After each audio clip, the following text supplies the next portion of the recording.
Hi everyone, welcome to the Metropolitan Museum, one of my favorite museums in the world. When my kids were young, Shabbat ends early in the winter here in the New York area, 5:30 or so. I would bring them every week. And now, next generation, bring my grandchildren. My granddaughter's holding this phone. So, this is called Divine Egypt. And I want to show you something. This was Amun-Re. He protected King Tut in his tomb. But follow me here. Remember, Egypt is a 3,000-year civilization. And the Jews were slaves in Egypt.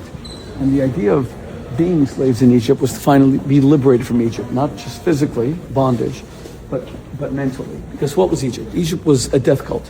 Egypt was where life did not matter. Look how gorgeous these things are. You still have the actual tinting and painting. That's incredible, actually. But Egypt was all about life here didn't matter, and all you did is prepare for the afterlife, which is why the pyramids, all their great structures are all about their tombs, right? With King Tut's being the most famous because it was finally excavated, call it what you will, in the 1920s. Now, what's the difference between a death cult and a life cult like Judaism? In a death cult, you don't seek to improve the world. You give up on the world.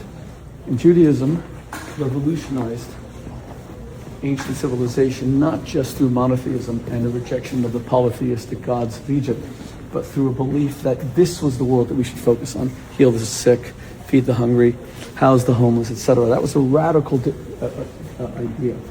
We still live in a bit of a death cult. People just want to surround themselves with objects that are dead, that die. That's what brings them joy and happiness.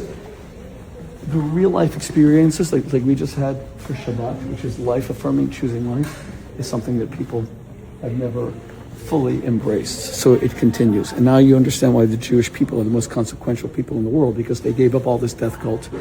Even for my Christian brothers and sisters, the death of Jesus, the crucifixion of Jesus is the fulcrum, the pivot of all history, but not for us Jews. It's actually birth and bris milah. As soon as a child is born, he's brought into the covenant. Not when he dies, but when he's born.